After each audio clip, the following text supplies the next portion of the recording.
My name is Gijs and this is my dad.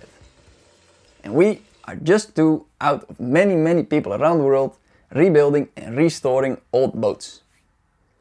3 years ago we started rebuilding this 82-year-old ship for the second time in its history, with the goal to be able to take her anywhere we want, comfortably and with confidence that she can take on any conditions we put her in.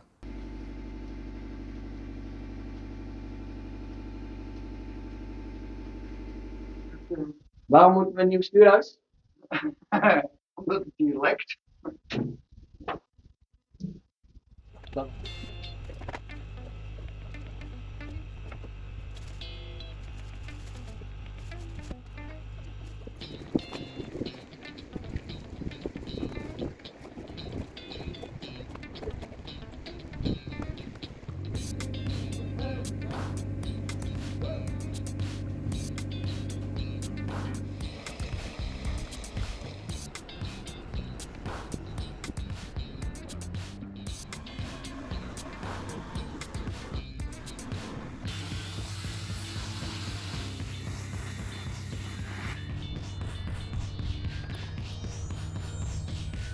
Dad bought this boat together with his dad in 1975 as a washed-up World War II tugboat with a wrecked engine.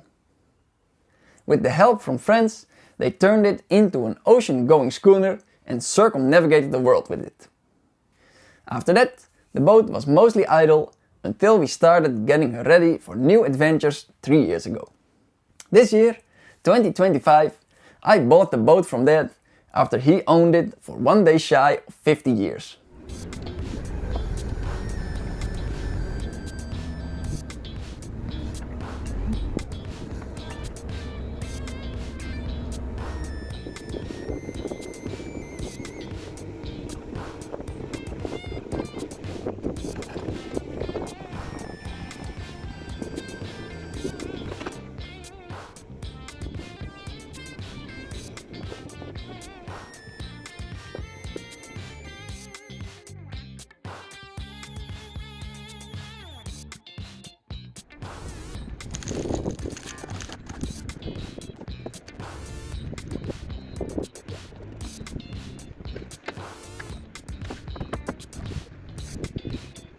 I want to start off with a bit of both our and the family's background. There have always been boats in the family. After the Second World War, the family had a demolition business, moving debris out of Amsterdam with barges in the canals. The first sailing ship that Grandpa bought was an old traditional Dutch inland cargo ship, the Noordster, in 1959, which was stripped completely bare without rigging. Grandpa, together with Dad and his brothers, brought the ship under sail again. That was a great boat, but not an ocean-going sailor, and circumnavigating the world was high on the wish list of both Dad and Grandpa. So they searched for a suitable ship, couldn't find one, and decided to convert an old tugboat into one. Goodbye. Hey Dad! I'm cutting out the old shit. Dad, 27 at the time, dropped out of the Institute of Technology to start working on the boat full-time, while Grandpa handled the fundings. He learned most of his boat building skills from working on the Tijgerhaai, and when the money ran out, he started working on other people's boats and new build yachts as well. And he attended nautical college to get his officer and captain's papers for coastal trade. In 1990, he left with Grandpa to circumnavigate the world. A year before they left, he met Mom, who was a resident physician training to become a gynecologist. And in 1996, 2 years after Dad and Grandpa returned from their circumnavigation, I was born.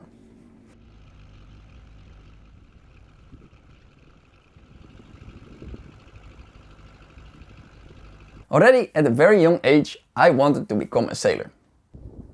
By the end of primary school, I already knew which maritime academy I was going to attend 6 years later. I got my papers as a maritime officer, both technical and nautical, but already during my first cadetship, I noticed that being a nautical officer on big cargo ships was not for me. I found bridge watch quite boring. Too much paperwork and safety related stuff. I felt more at home in the engine room. After 2 cadetships on cargo ships, I started working as an engineer on dredging vessels, which was work that I enjoyed greatly, and I flew all over the world to work on dredgers. Then COVID hit, which made going ashore impossible. So, while on board, with land always very close by when dredging, the ships were starting to feel a bit confined. During this period, when I was at home for 3 months because we couldn't fly back to the ship, Dad and I attended a sail endorsement course. Dad for fun, and I to get my papers as an officer on sailing ships, since my deck officer papers were still valid. After COVID, working on the dredging ships did not completely return to normal. The company was still reluctant to let us off the ship in our free time, so after a while I decided that I needed more freedom and I quit. Dad and I finished another boat project we'd been working on and then relayed all our focus fully on the Tijgerhaai, while making some money on the side as freelance handyman. And I've taken on some jobs on sailing boats and yachts.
Dit is te smaller.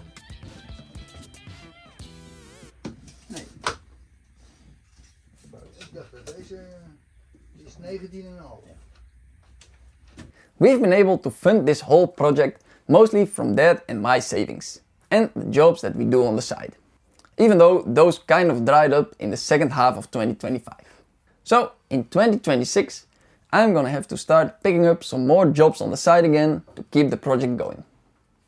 These YouTube videos bring in around $100 a month. So that's a nice bonus on something that we already do for fun. But not much more than that. The real value lies in the engagement with you, the viewers, and people from the boat building and sailing community. We are a bit reluctant to get our videos sponsored, because that takes focus and energy away from what we actually want to be doing, which is boat building. And the only sponsor offers we've had so far are from Timu and other low-hanging fruit that I don't really want to be associated with. Maybe if Makita comes with an offer or another company that we actually have good experience with in this line of work, we'll reconsider. Since the videos don't bring in that much, I'm really able to see them as a hobby. Of course, living off a YouTube channel is probably a very nice way to live, but very few people actually manage to do that. And not being financially dependent on the performance of the channel allows us to focus all our energy on the rebuild. That means we can spend every day on the boat and a couple evenings a week to get a video out once or twice a month.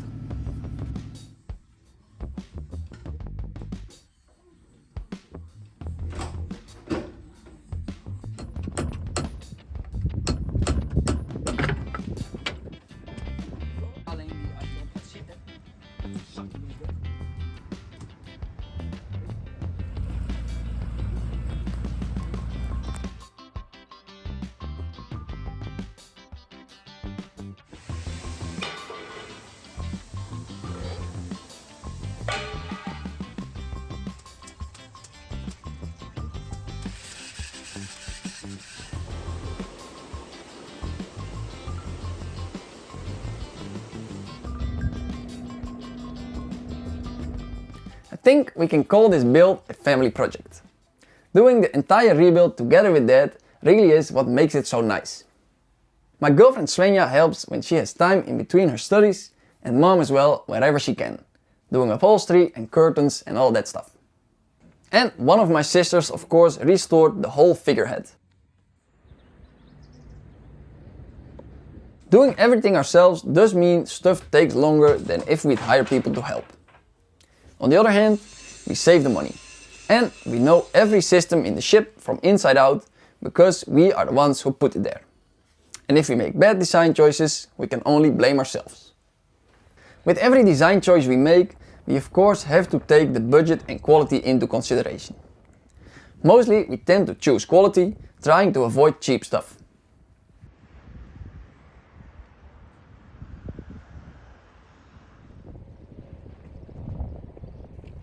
A lot of old stuff that we have laying around can be reused or repurposed. Some of it still remains from when the ship was new built in 1943. If it still works after 82 years, it's probably better quality than what we could buy new for a reasonable price. When we do buy new stuff, we go for parts that hopefully still works in 30 years, which does mean paying a bit more, or doing some extra research and contacting suppliers for stuff that's not available in web shops. Of course, over the course of 3 years we learn stuff and get the knowledge about jobs that are already done. Which means that every now and then we find out we could have done something in different ways, better ways.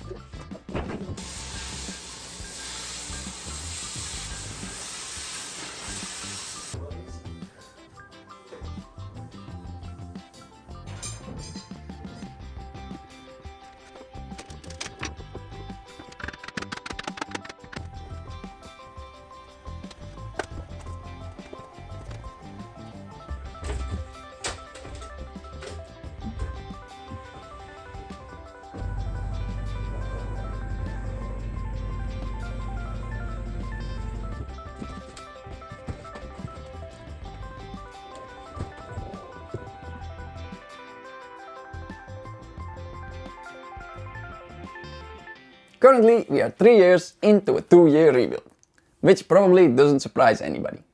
It is always more work than you plan. And we still have quite some stuff to do. We did do 2 small premature shakedown cruises, one with friends and one with family, which gave us very useful new insights, so we can now go back to building for the coming months. Coming summer we hope to be in a stage that we can do some longer sails, but I don't expect we'll be anywhere close to finished, so it will be short trips in between work. At this point, I don't dare to say how long until the rebuild is finished.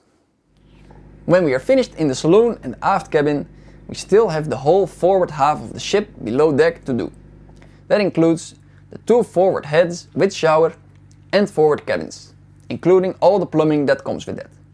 And in the engine room, the whole electric propulsion is a job to look forward to.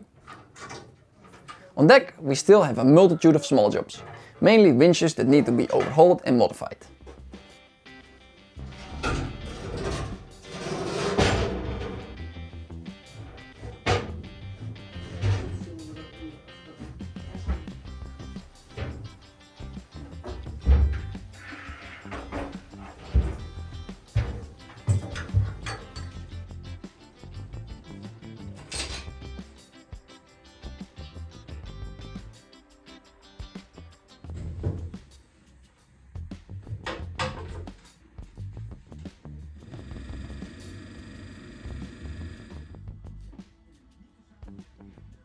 Regarding the yard, our berth for the entire rebuild so far, we have been very fortunate. In the past 4 years, there have been 3 different owners. Each one has allowed us to stay here to work on the boat. Right now, all the buildings have been demolished, so we had to leave our shed last fall, which was a reason for a big cleanup. And we bought an extra shipping container to put our building materials in, which the new owner allowed us to place next to the boat. The new owner is going to start putting down new buildings at some point in the near future. And the yard will be turned into an actual working place after 10 years of dereliction. So we might have to move at some point. But they are very nice and think along for solutions. So we really cannot complain. Of course, we cannot stay here forever. and the storage unit and the shipping containers are just a temporary solution. And for the past 10 years we've always been a bit insecure here, not knowing if a new owner would again allow us to stay. Space in the Netherlands is a scarce commodity, especially in the cities. So the search for a new place has been going on for a long time. But Mom and Dad did find a new shed nearby where we can permanently store our tools and materials once we have to leave this place. We don't have to worry about leaving all our stuff behind or having to get rid of it all, which is a huge relief.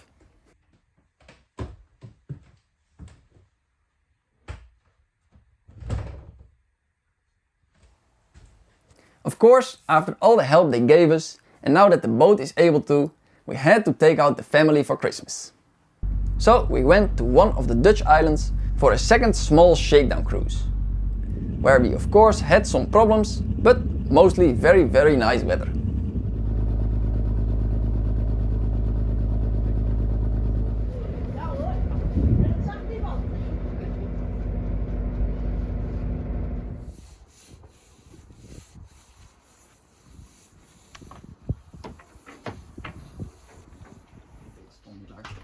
Nee, klopt. Het eten is nog niet klaar. Oké, maar je denkt dat het klaar is, maar kan je het straks op kunnen leggen? Jij zei opschrijven. Ja, dat moet wel.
Maar omdat nu dus... Ja, die staat iets voor. Zo ja, nu Moet ik hier nog even los doen?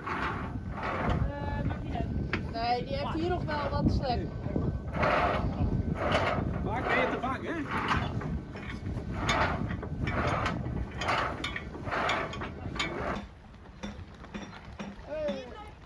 Oh maar hoor, anders dan krijg je niet door de wind. Volgens mij zit hij een beetje strak.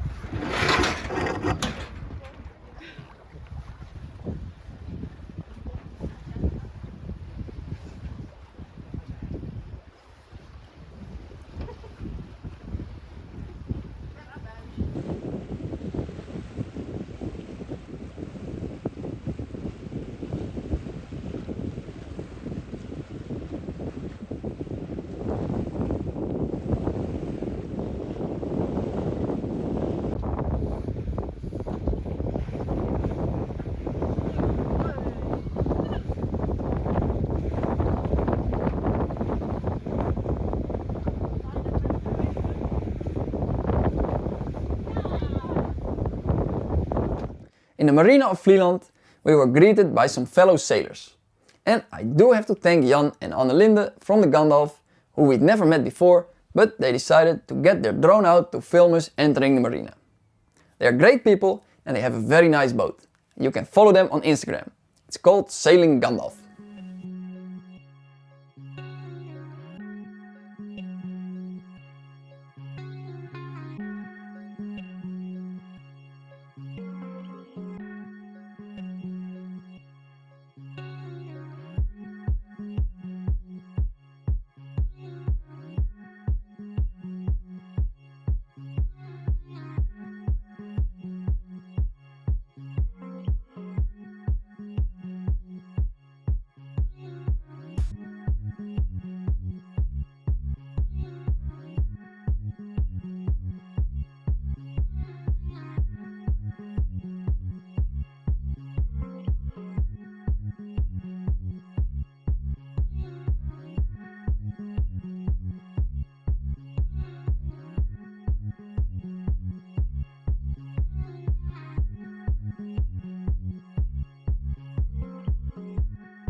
super. Ze hebben alles onder controle. Ja, lekker.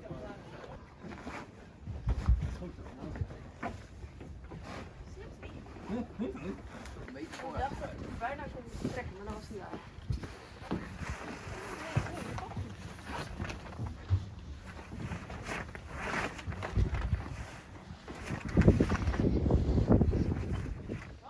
And now we're back home again. Playtime is over, back to work. 2025 has been an amazing year, so let's go for another one. And big thank you to everyone who has been following us and watching or commenting on the videos. Have a great 2026.